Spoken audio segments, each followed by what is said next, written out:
नमस्कार, NMF news पर आप सभी का बहुत स्वागत। मैं हूं आपके साथ अभिषेक पुंडी। 7 अक्टूबर 2023 ये वो दिन था जब हमास के आतंकियों ने इजराइल में हमला किया था और यहूदियों को ढूंढ ढूंढ कर छांट छांट कर गोलियां मारी थी, उठाकर लेकर चले गए थे। 22 अप्रैल 2025 पहलगाम में हमला हुआ। हिंदुओं को ढूंढ ढूंढ कर, हिंदुओं का नाम पूछ पूछ कर गोलियां मारी गई। यह पैटर्न था हमास का। जो तस्वीरें आप देख रहे हैं, ये तस्वीरें हैं पीओके की। पीओके में हमास के आतंकियों के होने की बात कही गई थी। उस वक्त कई तस्वीरें निकलकर सामने आई थी। कहा गया था कि जैश के और लश्कर के आतंकियों को हमास के आतंकी ट्रेनिंग दे रहे हैं। और अब खबर निकलकर यह आई है कि पाकिस्तान हमास के आतंकियों का नया ठिकाना बन गया है, नया अड्डा बन गया है। पाकिस्तान को कश्मीर चाहिए और उस कश्मीर के लिए अब वो हमास के आतंकियों का सहारा ले रहा है। सवाल दो हैं बहुत बड़े कि इजराइल की तरफ से कहा गया है कि जहां भी हमास का आतंकी छिपा होगा ढूंढकर मारा जाएगा। तो क्या इजराइल पाकिस्तान के ऊपर भी हमला करेगा? और दूसरा, भारत के लिए कितनी बड़ी चिंता का यह सबब है? मेरे साथ मौजूद हैं निपुण आलम बयान जी। सर, बहुत स्वागत आपका। पाकिस्तान के भीतर का खौफ नहीं है बिल्कुल भी हमास का नया अड्डा जो बन गया है वो? क्योंकि कतर को नहीं छोड़ा इजराइल ने, तो जो अमेरिका का पिट्ठू था बिल्कुल, सेंटकॉम जिसके यहां बना हुआ है। देखिए, पाकिस्तान को खौफ इस तरह की चीजों का तो पाकिस्तान को मतलब नहीं है, क्योंकि पाकिस्तान तो कभी भी किसी भी तरह से अपने आप को विवादों में या इस प्रकार की समस्याओं में खुद ही घिरे देखता है। और आपको याद होगी ठीक जी, 2011 में यही पाकिस्तान था जहां से ओसामा बिन लादेन पाया गया था, बिल्कुल वहीं से पकड़ा गया था। तो जहां फिर उसके बाद भी अमेरिका जो है पाकिस्तान का राग अलापता है। आज पाकिस्तान के पास क्या है, सबसे बड़ी बात क्या है कि दुनिया की जो सबसे रेडिकल सोसाइटी है वो आज पाकिस्तान में आपको देखने को मिलेगी। रेडिकल सोसाइटी बहुत बड़ी संख्या में वहां पर क्या जिहादी कट्टरपंथी ये आपको देखने को मिलेंगे। और पाकिस्तान जानबूझकर हमास इस प्रकार के जो ऑर्गेनाइजेशंस हैं इनको अपने यहाँ पर जगह देता है ताकि उस तरह के जो जिहादी मंसूबे वाले लोग हैं उनको कहीं ना कहीं वो पाकिस्तान से जुड़े रहें, पाकिस्तान के समर्थन में रहें और उनको कहीं ना कहीं जोड़े रखने के लिए अपने देश में, इसके लिए क्या करता है पाकिस्तान, इस प्रकार के संगठनों की मदद करता है ताकि एक रेडिकलिज्म के आधार पर अपना देश बना रहे। तो पाकिस्तान के साथ सबसे बड़ी समस्या ये है कि वो अपने वजूद को बनाए रखने के लिए इस तरह के ऑर्गेनाइजेशंस को समर्थन करता है, सपोर्ट करता है। इसके बावजूद तो सर यही आतंकी संगठन खतरे में डाल रहे हैं। टीएलपी ने क्या किया आपने देखा? पिछले दिनों लाहौर से लेकर इस्लामाबाद तक जो यात्रा निकालनी थी उसमें टीएलपी ने क्या किया? टीएलपी भी तो यही कट्टरपंथी संगठन है और अब हमास के आतंकी भी मंचों पर जाकर जो है यहां भाषणबाजी कर रहे हैं पाकिस्तान में। तो ये तो अपनी मौत खुद बुला रहा है पाकिस्तान।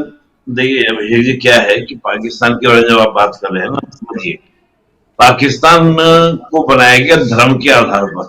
ये हमारा एक अलग रिलीजन है और वहां पर एक्चुअली धर्म के आधार पर बनाने का प्रयास है, लेकिन है क्या, पाकिस्तान कभी भी एक है ही नहीं। बलूची अपने आप को अलग मानते हैं, सिंधी अपने आप को अलग मानते हैं, खैबर पख्तून में पख्तूनी अपने आप को अलग मानते हैं, पंजाबी तो अपने आप को डिफरेंट मानते हैं, कहते हैं कि पूरा पाकिस्तान हमारे लिए है। तो जहां पर इस प्रकार की डाइवर्सिटी और बिल्कुल अलग होने के लिए तैयार बैठे हों, तो वहां पर उन्होंने धर्म को बेस बनाया कि ये 4-5 ईंटें जो है केवल एक ही आधार पर जुड़ सकती हैं और वो है धर्म, रिलीजन, और वो है कट्टरपंथ। यानी कि हम कट्टरपंथियों को बढ़ावा देंगे, रेडिकलिज्म को बढ़ावा देंगे तो हमारा देश जुड़ा रहेगा, बना रहेगा। ये प्रयास आप उसको उस नजरिए से देखिए कि यानी कि एक नेशन बिल्डिंग बनाने के लिए जो सीमेंट चाहिए, उस सीमेंट के रूप में पाकिस्तान धर्म को यूज कर रहा है और इन्हीं जिहादियों से उसको लश्कर तैयबा जैसे मोहम्मद ऐसे जो ऑर्गेनाइजेशन हैं उनके लिए बहुत बड़े सैनिक, बहुत बड़े इनको आतंकवादी मिल जाते हैं। और आप एक बात बोले जाने अभिषेक जी, वहां की जो आर्मी है और जैश ए मोहम्मद जो है, लश्कर तैयबा जो है, बहुत सारे ऑपरेशन ये मिलकर अंजाम देते हैं।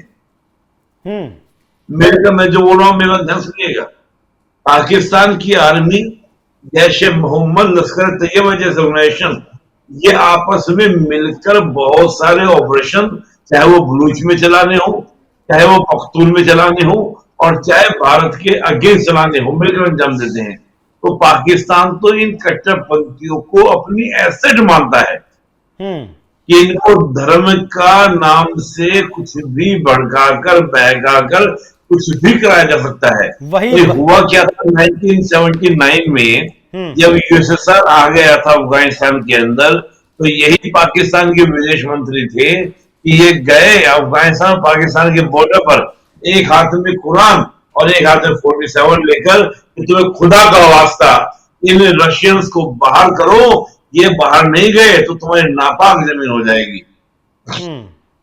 यही जो रेडिकल्स थे यही पहुंचे कहां पर आपका अफगानिस्तान में, अफगानिस्तान के अंदर। इतने लंबे समय से पाकिस्तान हमसे जिहादी की तो लड़ाई लड़ रहा है, जिहादी जिहादी करते हैं लोग आकर। कसाब कौन था? वो यही जिहादी तो बनकर आया था। ठीक है, मैं उधर नहीं जाऊंगा सर अभी, लेकिन अभी जो फिलहाल पीओके में नारे लगे हैं, कश्मीरी और फिलिस्तीनी मुजाहिद एकजुट हो गए हैं, इससे भारत के लिए कितना चिंता का सबब है ये? और कश्मीर या फिर कहें कि जो पीओके पाकिस्तान के कब्जे वाला कश्मीर है उसे वापस लेने में हमें कितनी दिक्कत आएगी?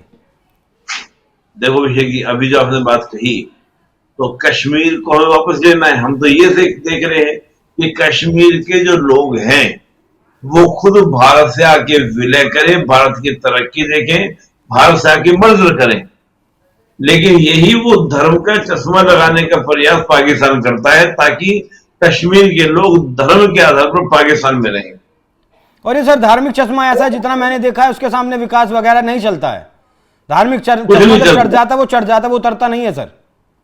वो उतरता नहीं, फट जाएगा बम बांध कर, लेकिन वो चश्मा नहीं उतरेगा, चश्मा नहीं उतरेगा। तो वो जो धार्मिक इन्होंने लगाने का प्रयास पाकिस्तान करता है, इसी वजूद पर पाकिस्तान अपने आप को बचाने का, लेके चलने का प्रयास करता है। अब रही भारत के सामने चुनौती की, कि भारत तो लगातार इस जिहाद से अब थोड़ी न लड़ रहा है। आजादी के पहले से हमने लड़ाई शुरू कर दी थी इस जिहाद के अगेंस्ट, और इस जिहाद के अगेंस्ट लड़ाई हमारे अब से थोड़ी ना चल रही है। आप सोचिए मोहम्मद बिन कासिम जब आया, अब बहुत पुरानी लड़ाई है, कोई आज की लड़ाई नहीं है। तो मैं समझता हूं कि जो हमारे प्रधानमंत्री जी ने एक बार कहा भी था, डोनाल्ड ट्रंप ने खुद कहा था कि भाई पाकिस्तान को हम ठीक करें, तो मोदी जी ने कहा था कि इनको हम देख लेंगे कि हम सदियों से लड़ते आ रहे हैं। तो ऐसा कोई विषय नहीं है, क्योंकि इस प्रकार का, देखो वही आपने जो कहा कि इस प्रकार का जो जिहाद क्रिएट कर रहा है पाकिस्तान, तो टीटीपी इन्हीं को मार रहा है ना। ठीक है, एक और आखिरी सवाल सर, ये जो खालिद कदौमी है, ये हमास का आतंकी और 2023 के बाद से ये लगातार घूम रहा है पाकिस्तान में ही, तो क्या अब इजराइल को नहीं पता इस बारे में? नहीं, देखिए इजराइल को तो सब जानकारी है, और मैं तो आपको एक बार कहा भी था, शायद लोगों चर्चा भी की थी कि अगला नंबर पाकिस्तान को हो सकता है। यही पाकिस्तान था ना जब कतर पर हमला हुआ तो हम एकदम नाटो बना देंगे, और ये इजराइल को तो हम ये वो। अभी जब इजराइल को समर्थन, जब ये पीस डायलॉग होने की बात हुई जो अमेरिका ने दिया, पाकिस्तान ने समर्थन कर दिया, तो क्या हालत हुई थी पाकिस्तान के अंदर, ये आप जानते हैं कि कैसे वो हुजूम के सड़कों पे आ गया था। पाकिस्तान की सरकार को अपने बारे में अलग अलग उल्टे सीधे बयान आने लगे, ये तो वो प्रस्ताव नहीं है जो हमने दिया था, ये तो बदला हुआ है। तो आप जान रहे हैं इजराइल के अगेंस्ट खुलेआम सड़क पर इजराइल के, अमेरिका के, भारत के फ्लैग जलाए जाते हैं। पाकिस्तान की जनता में इजराइल को लेकर, अमेरिका को लेकर भारत जैसी नफरत है। तो ये तो इजराइल जानता है, और कभी भी हो सकता है। आप जान लीजिए ईरान को अगर कोई एटम बम से लैस करेगा तो पाकिस्तान नहीं करेगा आज निकल ईरान को। ये बात इजराइल ईरान को, जाहिर सी बात है, वो तो जब उसका जो न्यूक्लियर यूरेनियम था, बहुत सारी खबरें आई कि वो निकलकर पाकिस्तान में आ गया है, एनरिच यूरेनियम जो था, और उसकी खोज में भी जो है इजराइल है। और ईरान को भी जो थोड़ी बहुत टेक्नोलॉजी देने वाला है वो पाकिस्तान के साइंटिस्ट था जिसने टेक्नोलॉजी दी, खुद चोरी करके नीदरलैंड से लेकर आए, दूसरों को बांटे जा रहे हैं। बाकी देखना दिलचस्प रहेगा कि मोसाद किस तरीके से अब इन हमास के आतंकियों का पाकिस्तान में खात्मा करती है। भारत के जो आतंकी थे उनका तो अज्ञात हमलावर लगातार शिकार कर ही रहे हैं, पाकिस्तान में कौन कर रहा है कौन नहीं वो तो जानकारी नहीं है, लेकिन अब मोसाद किस तरीके से इन आतंकियों को इनके सही ठिकाने पर पहुंचाती है। निपुण सर, बहुत धन्यवाद आपका इस खबर पर जुड़ने के लिए। बाकी दर्शकों, आप इस विषय पर क्या सोचते हैं? आपको क्या लगता है भारत के लिए हमास के आतंकियों का पीओके में होना कितनी बड़ी चिंता का कारण है? कमेंट बॉक्स में अपनी राय जरूर बताइएगा। नमस्कार।